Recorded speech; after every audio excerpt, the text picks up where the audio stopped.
Hello friends, get ready for legal dictation at the rate 80 word per minute. Okay, start.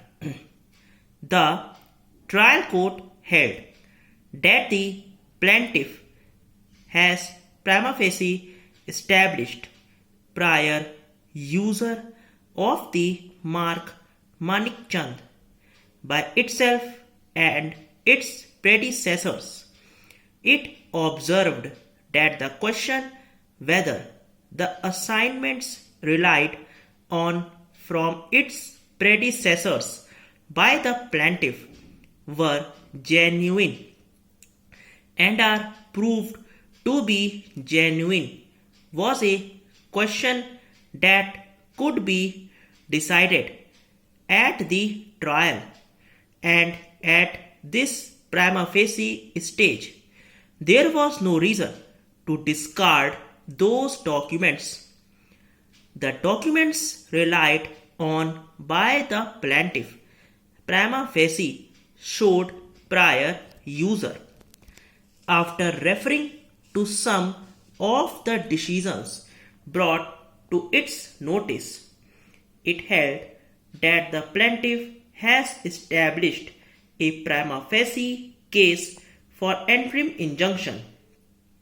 It was further found by that court that the balance of convenience was in favor of the grant of interim injunction, in favor of the plaintiff restraining the defendants from using the mark Manik Chand till the final disposal of the suit.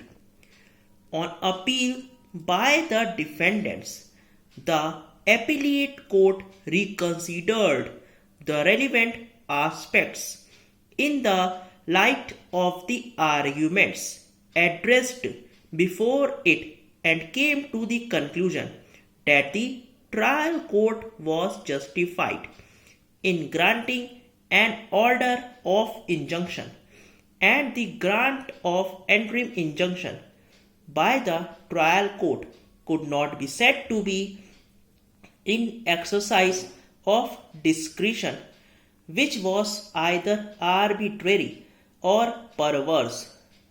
The appellate court observed that the trial court at this stage was not wrong in coming prima facie to the conclusion that the prior user of the mark was by the predecessors of the plaintiff and the plaintiff para.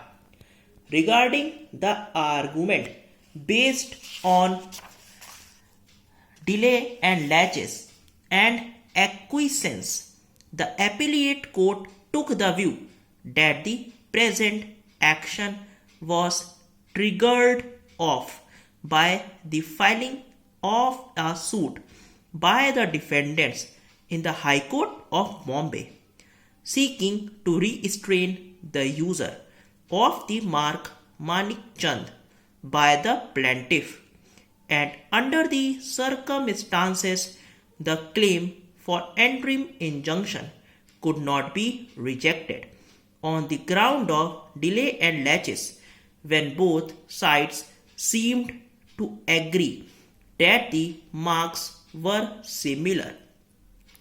The appellate court also took note of the number of prosecutions initiated against the defendants under the Prevention of Food Adulteration Act in respect of pan masala and gutka sold under the name Manik Chand, and indicated that the plaintiff would be seriously prejudiced and its reputation affected if the defendants are allowed to carry on their trade in these products under the name Manik Chand, thus finding no reason to interfere with the grant of interim injunction by the trial court.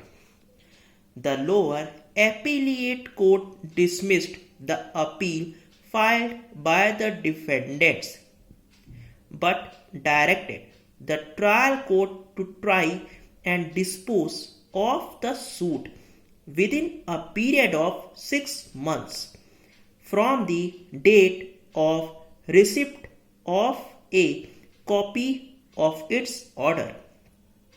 At this interlocutory stage, it would not be proper for this court to enter into an adjudication based on the various documents produced before this court, which are not of undoubted authenticity and the genuineness, stability and value of which are mutually questioned. Stop.